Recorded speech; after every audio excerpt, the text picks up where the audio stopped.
Okay, hello guys. I am International Master Minh here, and here we are in my rapid sessions again. So, I'm going to play some games, or one game, it depends, in rapid. And my idea is to try to show you guys what to do and how can I figure out the moves, and obviously some tips to improve. You can call this one a speedrun, but I don't know. For me, I will call this one like some kind of rapid lessons I can show to you, and obviously we can try to improve together. Sure? Feel free to ask me a question if you want to, and this time let's go. Okay, we got a guy Romario Oliveira from Brazil. He played g3. Okay, so he wants to develop the bishop early like this way. So for me, I always recommend d5. Since by g3 here, he wants to put the bishop on g2, and it can exert strong pressure on this diagonal. So d5 is almost a thing to do. Normally, that's what I play in my real account as well. Bishop g2. I mean, he played the king's fianchetto opening, but for me, I believe he should play something like knight 3 first. Now he allows us to have a strong center, and I don't think there's any reason why we should refrain from that. e5. You see, right? He just developed the bishops, and now I'm having a strong pressure. Knight 6. I guess he wants to hippo, right? He seems to want to play hippo. Wow. It is rare to see a player at this level want to play the hippo variation. I would say with that. It feels rare. Very rare in my opinion. Okay, so this is a very fun and very, I would say, that tricky variation to play. I don't know if you know the theory. Hippo is the line that will why just like this, and this way, and then d3, now d2, and b3 should be 2. Okay, but I will ignore things first and try to develop and castles as it is. So now we both castles, and let's see what we want to do next. f4. Oh, this is strange. For me, this feels like not a really good move. I think you want to play like d3 or something slow, but f4 here looks not really strong. Why? Since, he is not really ready for the center attack. He doesn't have any pieces looking on e5, right? And his pieces here looks kind of, passive. So I don't think this makes any sense. For me, so whenever he tried to strike in the flank, right? A good thing to do is to strike back in the center. I will play c5. So that I can play knight here next here, and then d4 probably in the future. I will just developing, since I don't think he has any real pressure in his kingside attack. Okay, now I don't know, he just played take here after b3, and this opened up my bishop and e5 here, which is not that bad. I can play knight e5 as well, but I think I will play it safe bishop e5. It is, I don't know what to say, d4. Okay. So now, let's come for first question today. I want to give to you. So according to you guys, should we take the pawn on d4 or not? It depends. You can do both. Honestly, you can try and fianchetto wherever you want to.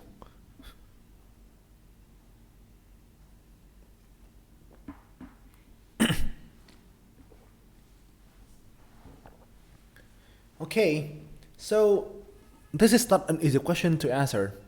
Do you guys want to take on d4 or just leave it there and retreat the bishops?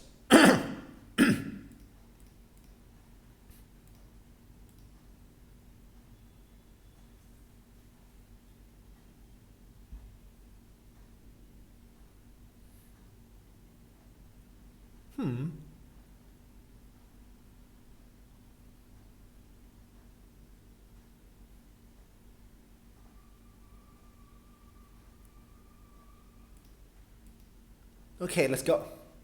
So, in this case, a good move is not to take. First of all, this pawn on e3 remains very weak, right? After d4, this pawn here is very weak in e5 here, so we should leave it there to attack. Second, when you play here, not only you have him to play here, when the pawn can be defended by c3, but also the bishop can open here as well.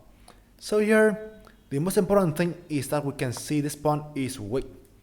So play here, defend a pawn here as well, and prepare this one next is the ideas. You see? And now you can see that this pawn here looks very weak. Very weak. And that is the main ideas. Okay, I will start taking actions against the pawn here right away. Knight g4. You can play something else, like rook e8 as well, but I want to show you that this pawn is a clear weakness that we can try to put pressure on. Even at the cost of this pawn here, this pawn is just better, right? The knight here can have a very strong squares and attacking everywhere, right? So that's why the e3 pawn is so important. And if you play here, let's say this one, right? This one looks even worse for him. Queen e7. Once again, put enormous pressure on the pawn on e3. It is a clear weakness, right? So we can try to start. Getting pieces in the e file to attack it. Rook e8 may follow next. Yes, it is. This is the backward pawns. Since he played d4 to block. He played d4 to block the diagonal. But at the same time, that leaves this pawn on e3 very, very weak, right? And this is a clear cases. You see? Now take on c5, and this leaves this pawn on e3 becoming a big target. Okay, back here. Okay, guys, a short question. Now he's trying to defend the pawn with bishop d4, but is that a good defending move? Is that a good defending move? What do you think you can play for black? It seems to be a defending move, right? But what to do?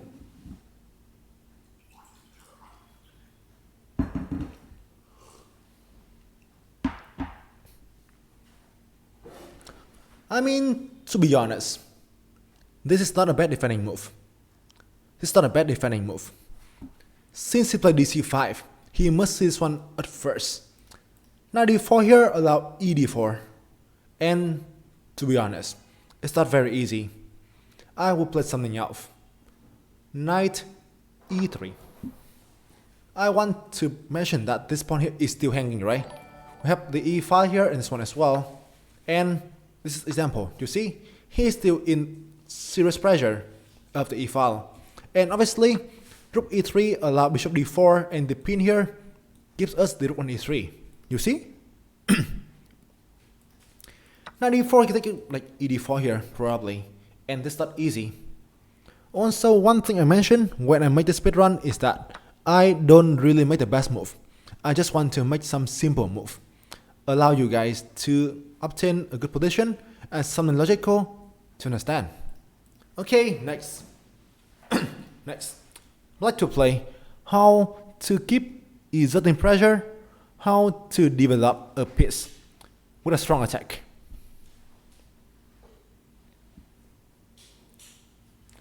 Well, there are something here that you need to be careful. First of all, Queen c2 runs into rook takes e3. Eliminate the defender of the queen, right? And this is over. Also, knight c2 may follow with rook c3, attacking the queen and the knight at the same time. You see? So sometimes you need to be pretty careful. Now you're going to play bishop g4. Correct. It's attacking the rook here, the knight at the same time, right? And now you even have the threat of knight g2. Knight g2 here, and this one. You see? b4. Well, a good defending move again, but suddenly nothing can be done. Free pawn.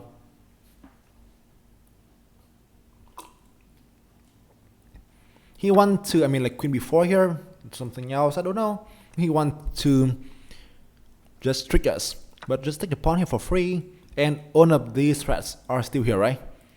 And he seems to be defenseless here, I think so. Rook f2, knight c2 is over. Rook f4, this one as well. Even knight g2 seems to work here too. I guess this is just over. His pieces is not doing well. And when the pawn on e3 drops, you see, right? The pawn on e3 drops. His position collapses. And that is it. The backward pawn on e3 is our main ideas here in the game. And if you focus enough on the target, you get a pawn and you get a game. That is the main idea of this game. Well, since he chose a weird plan in the opening, I will tell you why later. Okay, rook f4. Once again, there are plenty of things to play, but I will play something easy. You know, the rook is trapped. That's it. There are some things I want to tell you after the game, and I will try to make the analysis. You can try to ready for the questions, and we're going through that later. I think the game is over. Here, and obviously we're winning 3 pawns, right? Don't forget it. We're up 3 pawns at the moment, which is something enough for a win, right? Knight g2, knight a1, whatever, just feels rough. Rook d4. Rook d4. Okay, it seems like a fun move. Guys, now everything is hanging here. You see, right? Everything seems to be hanging. Now, if you are black, what pieces you will take? Since, you know, in this position, everything seems to be hanging. So now, what to take?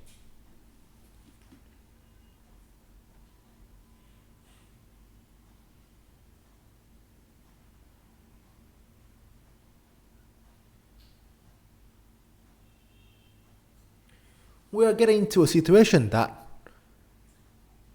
everything's winning and it is time for converting, right?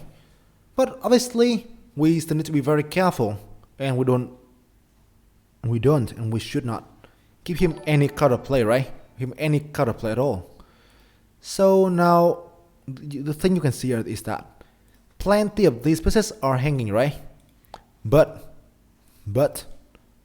his rook here is nowhere to run, right? You see? There's nowhere to run. And the rook is hanging here. So the first move to do is bishop e2. Take this knight first. And then it remove defender of the rook on d4, right? The rook on a1 here is still hanging. And there's nowhere to run. Okay. You see, right? I'm gonna take here still. And he is still defenseless. Okay. I mean, if in a blitz game, I will surely play rook a8. I will surely play rook a8 in a blitz game. But here, I am teaching you guys some logical move and some easy way to win. That's why rook a8 looks like a more, forcing way to win. But okay, just make it easy, right? And this is the way. We are eating everything. Everything. That's it. And now we have 2 choices, to meet him or to eat the knight. But obviously, we shouldn't meet him, right? We should meet him. And we should not bully him for content. I will say it. Let's meet him. GG's. GG. GG. Okay, so GG. Well, what else? No. I mean, this is good for sure, but I assume you should not do that. I mean, that is so brutal, and I think if you're winning, just win it. Just win it. I believe it's not a good idea to bully anybody. Rather than untear. I mean, we can bully untear. If I'm playing him here, I will play here right away. But I assume I shouldn't do that here. I mean, I shouldn't do that, right? Meet him and go for the analysis. So guys, let's go for the analysis. Well, until you're still here, I think you're sleeping, my friend. Okay, so guys, let's go to the game first and give a brief analysis. G3, D5. Okay, so first of all, the slide that easiest, but I always recommend that you should play knight 3 first. At least you still control the square on E5, right? And then you can play G3 and here later. So now he doesn't play that, which allow us to get a strong center. You see? A strong center here. Well, flip out. I mean, you can play like, obviously 97 here, right? This one and then E5. But this is actually a very trendy variation. Okay. So overall, why do I suggest D5? Since, I mean, you can play E5, right? For instance, here, and he can try like C4 probably. And his bishop here on G2 looks pretty powerful. That's why I recommend D5. And then we can block the bishop later, right? Like for instance, like this one, for instance. So that the bishop on G2 is restricted and cannot do a lot of things anymore. You understand? Well, I mean, you can success with it. But later on, you still need to fight for it. I mean, even when you play for something like this one, right? Like this one, for instance. This one, and then like, let's say this one for E4, right? Like later, you still need to fight for it. You can play without it at first, but you still need to fight for it later on. Also, I mean, in general, when you are not really good enough, not really like, someone very, very strong, I really recommend you guys to play some normal openings and trying to follow the opening rules. Obviously, we are not Magnus, I will say. So here, in the game he played E3, knight 6, knight 2. Okay, so for someone, well, I mean, elephant is good for me, I don't know. But as I did mention in the elephant videos on YouTube, that is hard to play for both sides. And I mean, you need to learn some theories. Elephant is fun, but at the same time, not easy to be executed. Okay, so for someone who wanna ask here, the hippo for white can be like this, D3. And here, right? Like here, and then here. This one here. And this is how hippo is. You can see, right? This is the setup by white. And people call this hippopotamus variation. Looks cool, right? Looks pretty cool. And in this variation, white is not showing his cards really early. Instead, he's trying to play something safe.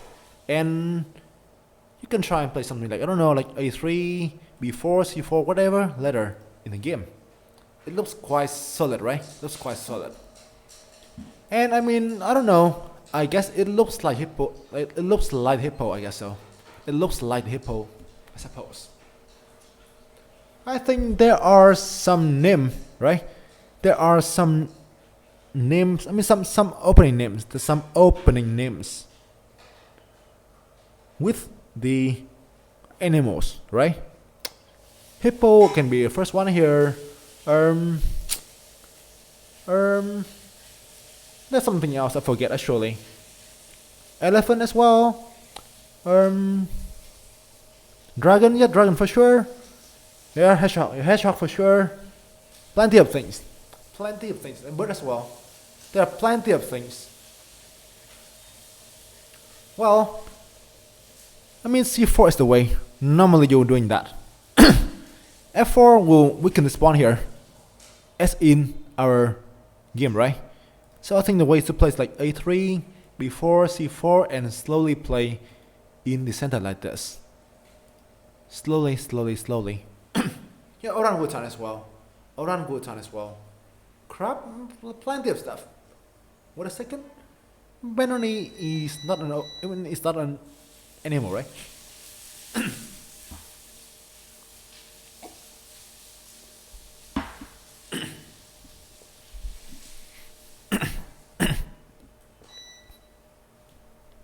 Oh, come on. Oh, come on. So, let's come back to the game here. In the game, he play like F4. He want to open up the F file. At first sight, it looks fine. But the thing here is that this is not doing anything, since he is not ready for it, and he doesn't have any attacking pieces in the center. I would say, for instance, if you play like B3 first, C5 is one, right? And here in F4, now it makes more sense.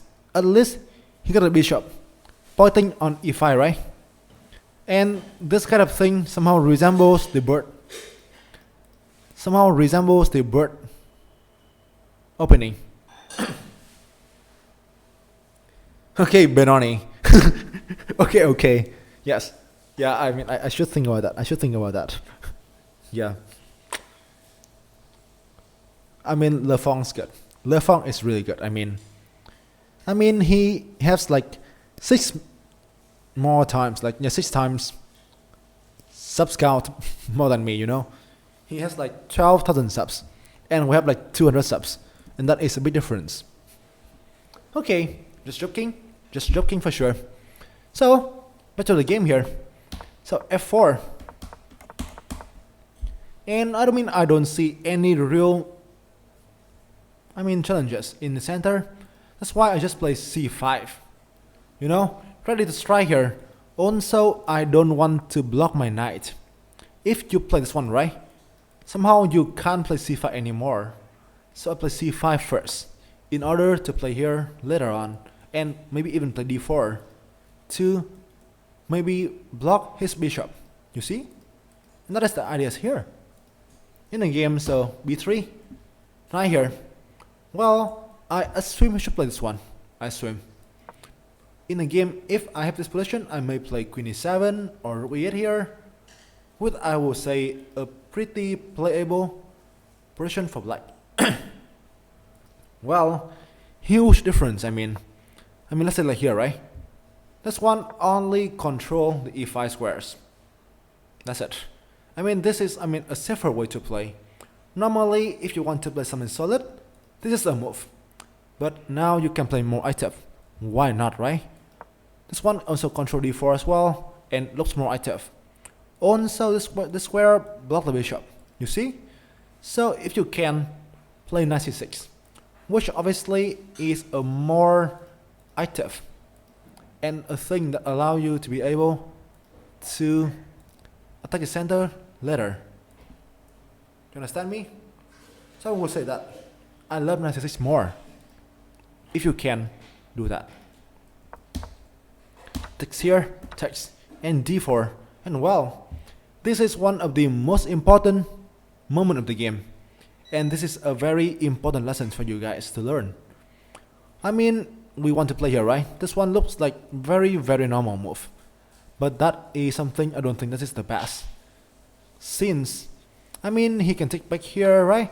And he can open up something. That's why, for instance, also he can try and play c3 later to defend a pawn, where I think it's not very easy to find some way to activate the positions. So now, but we play like this one bishop d6, right?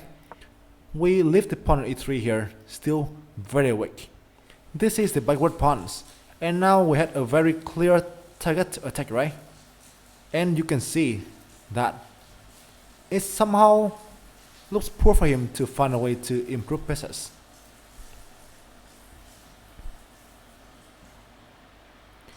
Well, I don't know. Honestly speaking, he shouldn't play here. This one helps me, right? You see, this one helps me to open up my bishop, and this pawn is even weaker, but it's not easy to find a way to play here. Bishop b2. This is understandable, but at the same time, right? This is bad. Well, I don't know. Knight c3 here is actually losing. This is actually losing here. d4. d4. And by this move here, we chase this knight away, right? And then if the knight go away, for instance, d3. Looks 5 for us, or even here as well. You see, right? The rook is hanging in the corner, and that's why knight c3 is something not good for him at all. d4 is understandable, but sadly enough, he is already in a bad situation. Like f4 is not a good move. For me, take on e5 is wrong, and f4 is a starting of the wrong plan. That's it. I mean, a wrong plan can be not good for you, let you in a bad position, but it's not losing yet, if you can still play well. But in the game, he play a wrong plan and make a wrong move, and that's when things becoming hard to defend, right?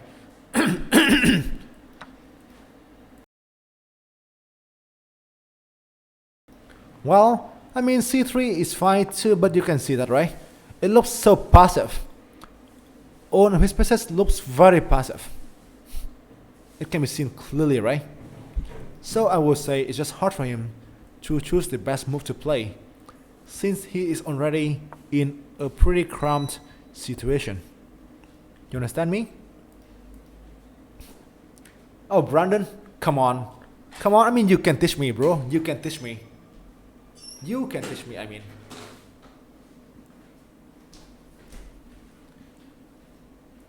Like, honestly, we are missing your streams. You can do that. You can do that. When you, I mean, I think in New Year, bro. We're missing your streams. Well, I mean, that is somehow correct. I mean, well, I don't know. I mean, some plans may be correct, but he just played a good plan, but some bad moves. But here, that is a wrong plan, and probably some wrong move as well. In the game, d4, here, bishop b2, looks reasonable, but the pawn on e3 here is weak. Nice g4, you see, right? We're starting to, I mean, execute our ideas. Now, although it looks ugly, he must retreat, I think so. Let's come back here again. It looks ugly, right? But there's not much you can do, I will say it. In the game, knight g4. So, f3, queen e7, right? Put strong pressure on the pawn here, and things start to look bad for him. Rook f3, defend the pawn, but at the same time, lock the bishop. You see? And that's when things is not becoming really, really good. Queen d2, rook e8. And now this pawn is under serious pressure. Serious pressure, I mean. In the game, I do see something pretty fun. I don't know if that can be a good thing for sure, but Brandon, I think this can surprise you as well. This one, you see one here, and I plan a very beautiful combination in the game. cd4. ed4, drop the knight, right? So knight d4 is only move, and I plan knight h2.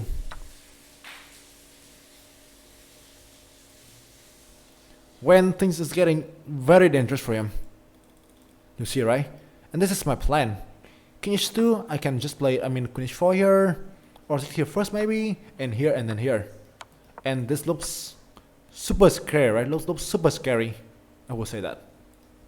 This is my whole ideas in the game. But okay, he doesn't play that. But obviously, it can be seen that this one just looks very dangerous, right? Very dangerous. His pawn are very weak here as well. His king too, and everything seems to fall apart. In a game,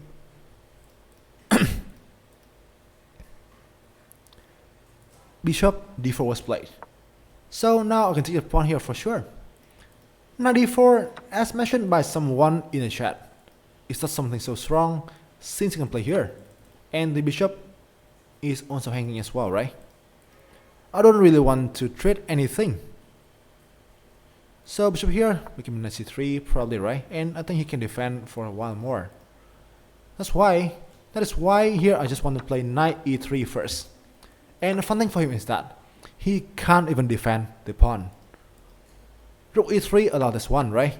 And this pin allow us to win material. That's it. Queen e3 is the same, right? Nothing changes.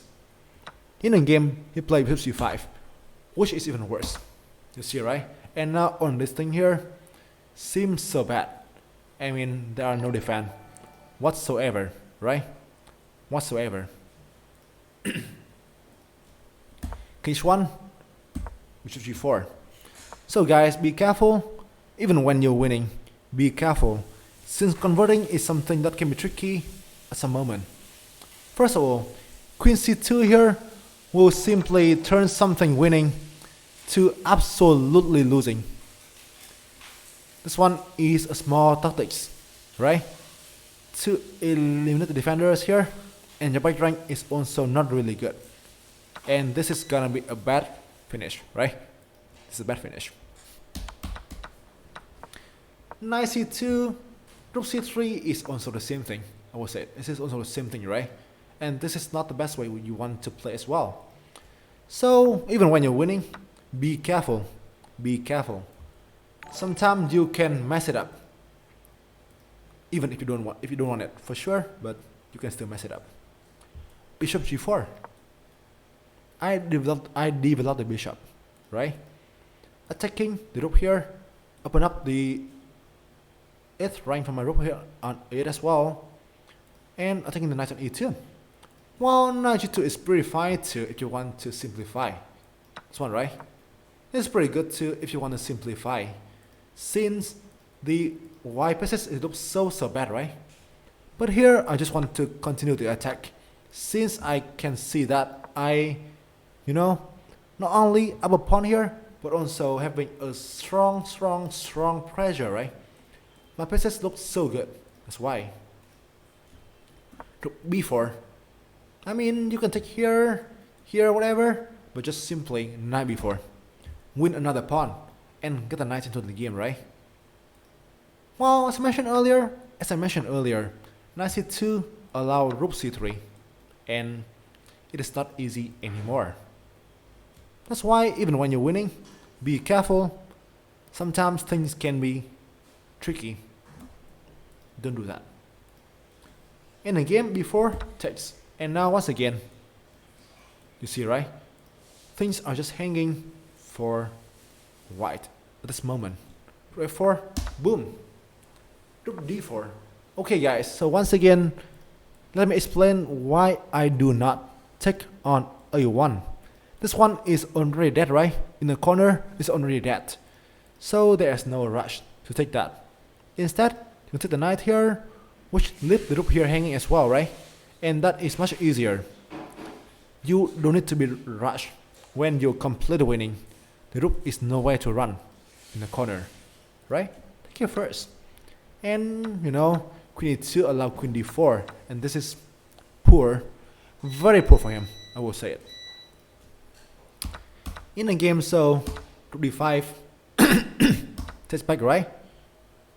This here and knight a1. I can play here. To go for mate as well. But okay, let's play something simple and logical. 3 rooks and finish, right? That's it. That is it. And I think a pretty instructive games, in my opinion. Okay, any questions? Or do you understand my explanation? I mean, obviously, I am not as good as Dania in this kind of stuff, for sure. He is simply legendary. But I am definitely trying. So, how do you think? How do you think here? I mean, not so sure if I'm doing a good job, but I am definitely trying.